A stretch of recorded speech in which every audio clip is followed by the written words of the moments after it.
ચલો આપણે રૂમમાં જઈને મારા મોબાઈલમાં સાંભળીએ કે કોમલ શું રિએક્ટ કરે છે. હા જાસુ.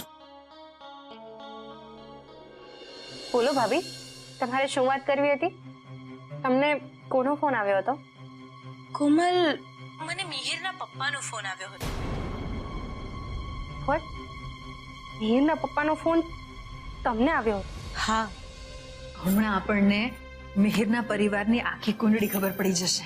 મને તો એ જ નથી સમજાતું, મિહિરના પપ્પાએ કોઈને નહીં અને તમને શું કામ ફોન કર્યો?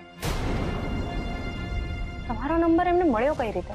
હવે એ તો મને પણ નથી ખબર અને મને પણ નવાઈ લાગે છે કે એમણે મને ફોન શું કામ કર્યો અને એમની પાસે મારો નંબર કેવી રીતે આવ્યો. પણ બાય ધ વે, આ મિહિરના પપ્પા છે કોણ?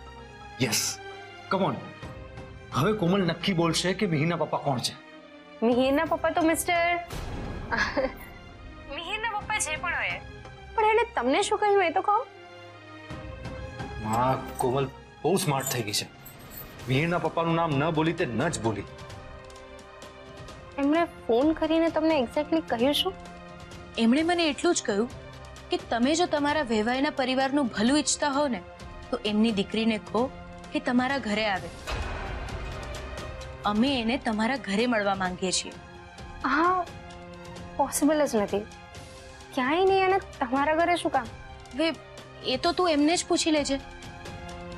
એમણે મને જે સંદેશો આપ્યો તે હું તને આપવા આવી છું અને એમણે મને એમ પણ કહ્યું છે કે મારે તને તારા ઘરના બધાથી છુપાવીને મારા ઘરે લઈ જવાની છે. પણ છુપાવા જેવું શું છે? હવે એ તો મને ખબર નથી, પણ એમણે મને એમ કહ્યું કે તારા ઘરના તને ઘરની બહાર નથી નીકળવા દેતા, તારા પર ચોકી પહેરો રાખે છે. હવે આ કોકિલાબેન એવું કરે એવા તો લાગતા નથી મને, પણ આ બધી શું મગજ મારી છે કોમલ? અહિના બેનને માની ગઈ. એક્ટિંગ કરવામાં તો એકદમ અવ્વલ નીકળ્યા. હાસ તો વળી ભાભી કોના છે? અચ્છા, એટલે એક્ટિંગ કરવામાં તું પણ માહિર છે એમ? તો પછી શું? નહીં, એકચ્યુઅલી આ અમારા પ્રિન્સિપલે શીખવાડ્યું હતું કે એક્ટિંગ એવી રીતે કરવાની જાણે જીવન જીવતા હોય અને જીવન એવી રીતે જીવવાનું જાણે એક્ટિંગ કરતા હોય. વાહ આયશામાં, લાગે છે સવારમાં કોઈ ધાર્મિક ચેલેન્જ જોઈને આવ્યા છે. પણ મારા મમ્મી પપ્પાથી છુપાવીને કે એમને કહ્યા વગર કંઈ જ નહીં કરું. આરવ, આ કોમલ તો જવાની ના પાડે છે. માં, આપણે જે રીતે કોમલને ડરાવી રાખી છે ને, ઓબ્વિયસલી એ ભાભી સાથે જવાની ના જ પાડે ને. હવે તો બધો આધાર આ હિનાબેન ઉપર છે. ગમે તેમ કરીને હિનાબેનને મનાવી લે ને તો સારું. તારી વાત સાચી, પણ મને એ લોકો પહોંચેલા તો લાગે જ છે ને. જો તું તારા ઘરનાને બધું કહી દઈશ તો કદાચ બની શકે કે એ લોકો તારા ઘરનાને નુકસાન પણ પહોંચાડે. પણ તું ડરે છે શું કામ? હું છું ને તારી સાથે. અને તારે ક્યાં કોઈ બીજાના ઘરે જવાનું છે? મારું ઘર એ તારું જ તો ઘર છે. હા, પણ આપણે કોકિલાબેનને કંઈ નહીં કહી શકીએ. ઠીક છે, હું આવું છું તમારી સાથે. હા, પણ મેં મારા ફેમિલી મેમ્બર્સને બહુ જ દુઃખી કર્યા છે. હવે મિહિરના પપ્પાની વાત ન માનીને અમને વધારે દુઃખી નથી કરવા માંગતી. માં, તું રડ નહીં. આપણી કોમલ ખરેખર મેચ્યોર થઈ ગઈ છે. હવે આવી ભૂલ નહીં કરે. તો ચલો આપણે નીકળીએ. એમણે બીજી પણ એક શરત મૂકી છે. એમણે ખાસ કહ્યું છે કે કોમલને કહેજો કે કોઈ પણ પ્રકારની ચાલાકી નહીં કરે અને પોલીસને ફોન કરવાનું તો વિચારે સુદ્ધા નહીં. પોતાનો ફોન એ ઘરે મૂકીને જ આવે. આવું શું કામ?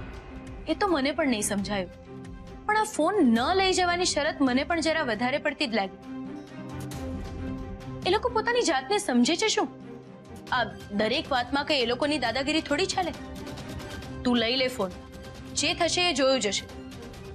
એ લોકો ખરેખર ખતરનાક છે. હું એ લોકોની વાત નહીં માનું તો એ લોકો કોઈ પણ હદ સુધી જઈ શકે છે. એટલે ના ભાભી, એ લોકોએ ના પાડી છે તો હું ફોન નહીં જ લઉં. જોઈએ તો ખરા એ લોકો શું કરે છે.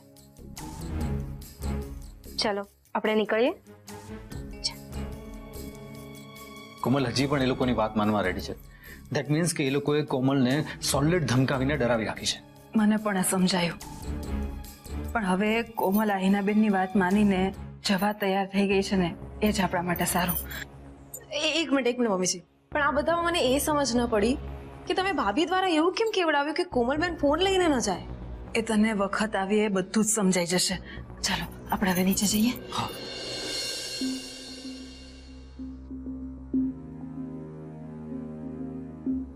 ભાભી, હું શું કામ આવું છું એ તો હું મમ્માને નહીં કહી શકું, પણ હું આવું છું એ તો મારા મમ્માને કહેવું જ પડશે. તું ચિંતા નહીં કર, કોકિલાબેનને હું વાત કરીશ. પણ એ છે ક્યાં? કોકિલાબેન, સોનુ.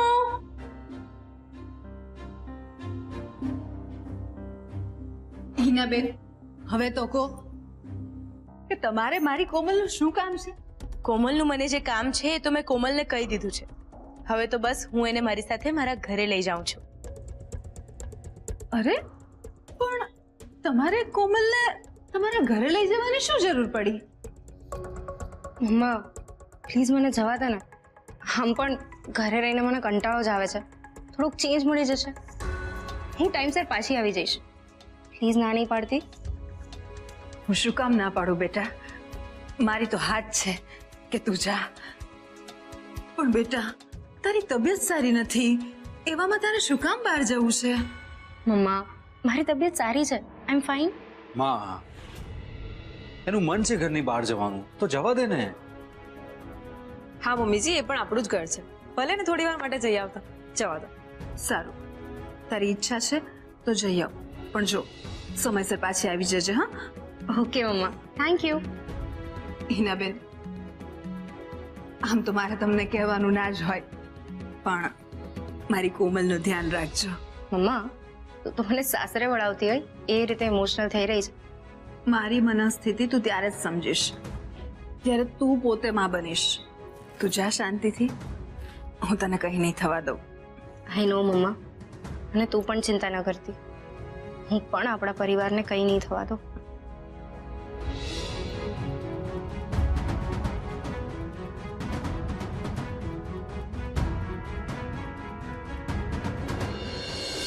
આ ન્યૂઝ તો મારે એમને જણાવવા જ પડશે. યસ. હા બોલ. હેલો હેલો ડેડ, એક સુપર ગુડ ન્યૂઝ છે. યસ, મહેતા પરિવારની અક્કલ ઠેકાણે આવી ગઈ હોય એમ લાગે છે. કેમ, શું થયું? કોમલના ભાઈ એટલે કે મિસ્ટર આરવ મહેતા મને મળ્યા હતા. એમણે મને એક બહુ જ ઇન્ટરેસ્ટિંગ ઓફર આપી છે. Come to the point. કોમલને તારા પ્રેમમાં ફસાવીને એની સાથે જબરજસ્તી મેરેજ કરવા પાછળ તારો મોટિવ અમારો બિઝનેસ, બંગલો, ગાડી, આ બધું પચાવી પડવાનું છે ને? જા, આ બધું અમે તને સામેથી આપીએ. બોલો ડેડ, છે ને એકદમ interesting offer. Of course yes. Lakshmi જ્યારે ચાલનો કરવા આવે ત્યારે મોઢું શું હાથ ધોવા પણ ના જવાય, સીધું વધાવી જ લેવાનું. હા પણ ડેડ, આની પાછળ એ લોકોની કોઈ ચાલ તો નહીં હોય ને? નહીં નહીં નહીં, મને નથી લાગતું એ લોકો ચાલવાની હિંમત કરે. અને ચાલશે તો આપણને ચાલતા ક્યાં નથી આવડતું. શતરંજની ગેમમાં મેં પીએચડી કરી છે, એટલે એવી ચાલશું કે જયરાજ પોતાના ઘરમાં ચાલતા પહેલા 10 વાર વિચાર કરશે. તો એ લોકો સાથે મળવાની મીટિંગ હું ફિક્સ કરી નાખું છું. હા ઓફકોર્સ. જ્યારે એ લોકો આપણને બધું સામે ચાલીને આપવા માંગે છે તો આપણે ના શું કામ પાડવા? યસ. બદલામાં આપણે પણ એ લોકોને એક ચપટી સુખ અને એક ચમચી શાંતિ આપી દઈશું. તો ખુશ થતા એ લોકો. Dad, simply perfect. હું આજે જ આરવભાઈ સાથે વાત કરી નાખું. સમજી વિચારીને વાત કરજે.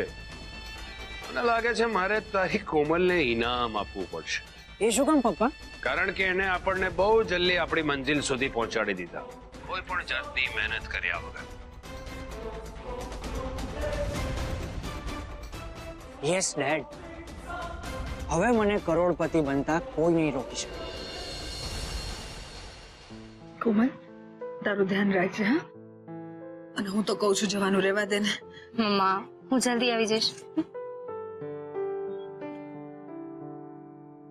ડ્રાઈવર કાકા, આવે.